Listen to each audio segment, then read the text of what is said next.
আমাদের প্রভু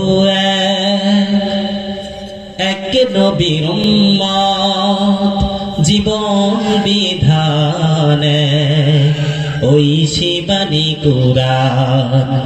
তবে কেন এক নাও হে মুসলমান, এক হও করিয়া আহ্বান।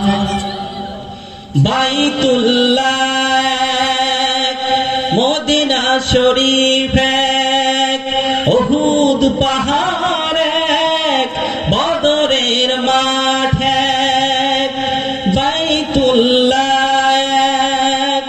মদিনা শরীফ উহুদ পাহাড় বদরের মাঠে। একটা তো জীবন আর মরণ তো একটাই, সকলেরই তরে আছে একটাই প্রাণ। তবে কেন এক নও হে মুসলমান, এক হও করিয়া আহ্বান। আল্লাহ এক হওয়ার তৌফিক দান করেন, আমিন।